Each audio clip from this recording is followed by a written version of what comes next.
I have spoken on this matter a couple of times, the issue of leadership recruitment process. If you go and bring a technician here or one of your cameramen to now come and present this program, you will see it from the outcome. So you can't put something on nothing. So the institutions have been so bad that has deteriorated and gotten decayed because of the recruitment of wrong people in right places. I'm not saying that wrong persons were recruited into NOA, but I'm saying that the deterioration, has affected the institutions. And that's still part of the outcome of this corruption.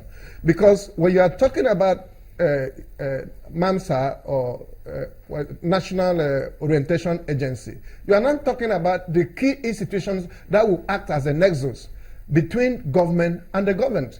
That will now be talking to the people, like Mape earlier said here, that perception is very important.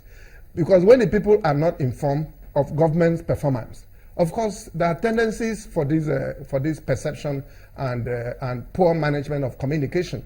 But when institutions like that are alive to their responsibility, like the Boko Haram we talked about here, we have come to an end, the fighting end. It's no longer the issue of the booming of the guns and the soldiers in the Sambisa forest and all of that. There are other possibilities for, other terrorist tendencies.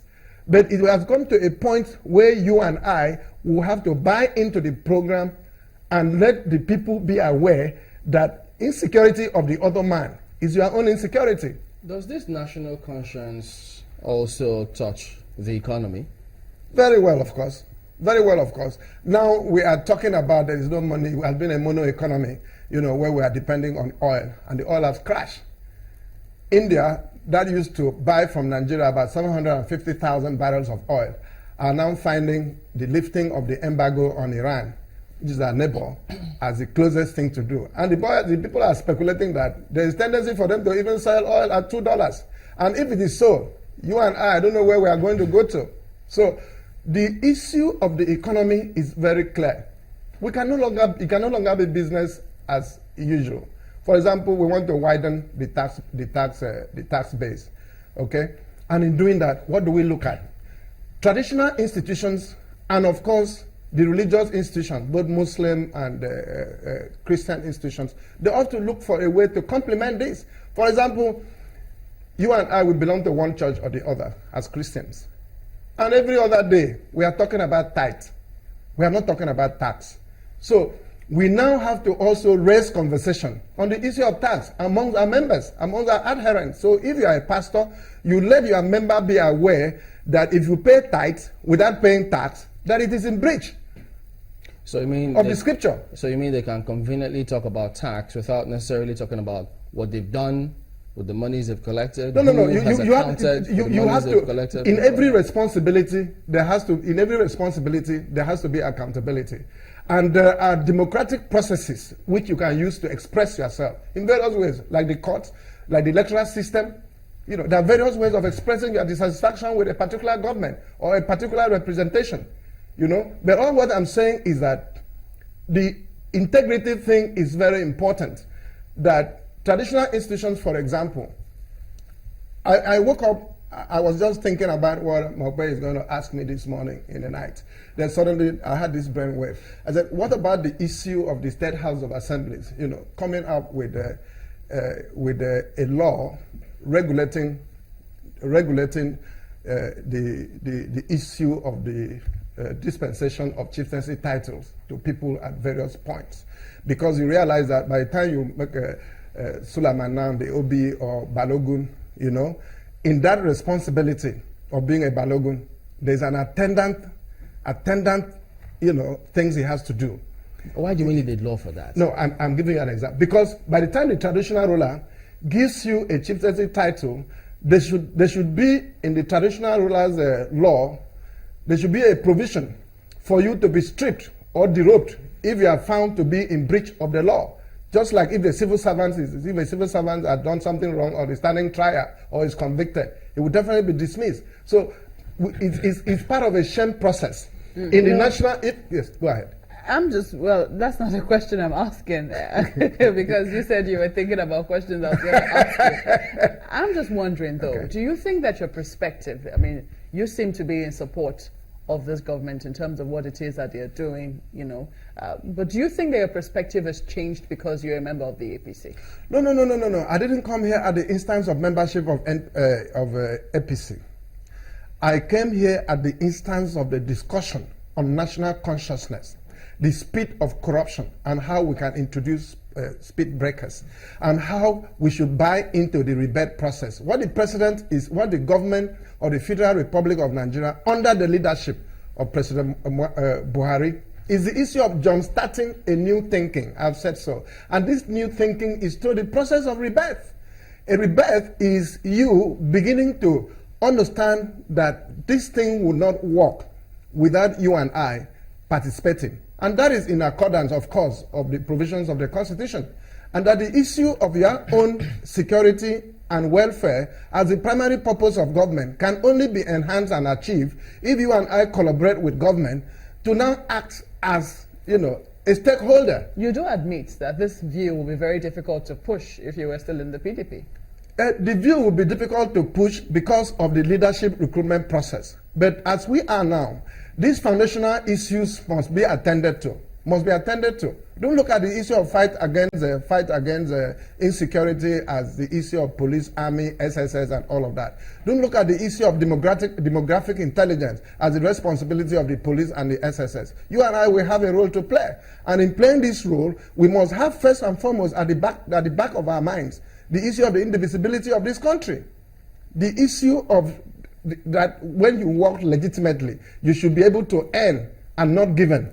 You must earn and not given. We should develop a culture where the right people are in right places. We should develop a culture where it becomes a shame for you to even aspire to talk about issue of leadership in this country when you don't have capacity to do that. But you know, many will also say that, yeah, much as they want to sell their message of national consciousness and the rebirth, but many also sit back and say they don't understand why, if they could go by what you said, how raising that tax or widening the tax next should be top in the scale of preference, wherein the economy is in bad shape. And they need to come up with policies that will sustain that because they need to fix where we are today, in the issue of the economy, where we are today, it's a consequence of where we were yesterday. That's why they're here to fix it. So the process of fixing it is like living in a dilapidated house, which the previous tenant was not only careless, was very vicious and heartless. And by the time he leaves, the process of re-engineering, the process of, you know, putting together again, rehabilitation of that house is more than building a new house. A new Nigeria can only emerge through this sacrifice that you and I must participate in. That is why I am still suggesting, I still hold the opinion that the only speed breaker to minimize the speed of this corruption and these tendencies will be you and I synergizing with government, creating the nexus that will be able to build that robust understanding of government's action and policies. Because outside that, I have to repeat, there's going to be this poor perception of government. When once there is this negative perception, it's going to drive absence of acceptability. And so whatever policy or program you try to introduce, regardless of political persuasion, you still have this problem. Well, are we getting enough information from government? So if you say perhaps poor information coming in from the people, is that not as a result of what depth of information we're getting from the agencies of government trying to drive programs, trying to make the people understand what exactly it is they want to sell? You know, we have three arms of government: the executive, the judiciary, and the legislature. The judiciary, for example, I want to see the enhancement of the dispensation of justice and not delivery of judgments. I would like to see that regime. In other words, dispensation of justice. You're suggesting that the judgments that have been given, justice has not been seen to have been done? That's not what I'm saying. What I'm saying is that I want to see a regime of the enhancement of the dispensation of justice than delivery of judgments. What does that mean? What that goes to mean is that I want to see effectively why people, this perception thing you are still talking about, that's why I considered to you what I said it matters, where people will now appreciate going to court for justice and getting justice. So the ones that have been going to court, what makes you come up with that? I am not in a better place to actually give a proper and empirical assessment of what has been the opinion of people in the prevalent cases. But I know there are cases where people go for justice and they get judgment. And even any people, I can give you an example of what I'm talking about. For example, if you are going to court now and you begin to read in the pages of newspapers at how money is paid into a judge's account in a matter, okay, by a client or by a lawyer who is having a case before him, the conclusion would be that it would derobe you of any confidence you have about going to a particular court. That's if you only read one part of the story. No. I'm trying to talk about perception now. Yeah, but there are two parts of the story reported in the press. Yeah, so at the end of the day now, the other gentleman is saying that no, it is not so. That what happened was that we were only going for a condolence. So it was a contribution from colleagues and all of that. And that is not a subject of this discussion. But I'm talking about that those tendencies can live in the minds of the citizens. The issue of getting judgment instead of dispensation of justice. But the judiciary, one part.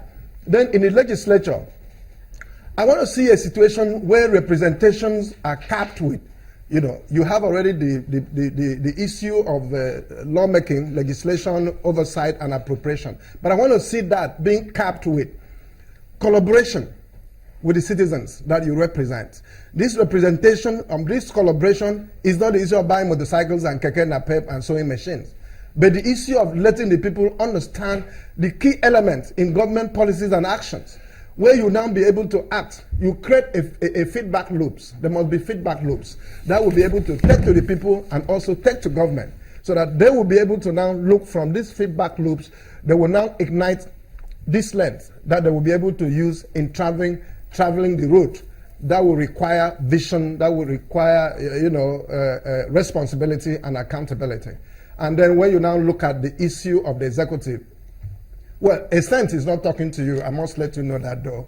But then, within the limits of our human failings, I'm expecting that the executive on its own should be able to go into an honest and deliberate leadership recruitment process, where key institutions of government they go into the recruitment of persons into key institutions of government, regardless of where the person comes from, regardless of sex, regardless of religion or anything.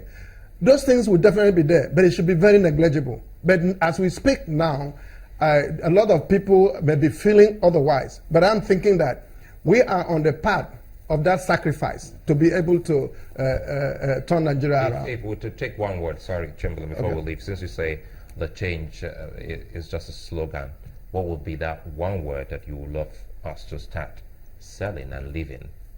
Rebirth. Nigeria is possible. The Nigeria of your dream, the Nigeria of my dream is possible. And that can only be possible through a rebirth. All right. Honorable Eseme Eyiboh is a former spokesperson in the House of Representatives. Thank you for coming on this morning. Thank you kindly.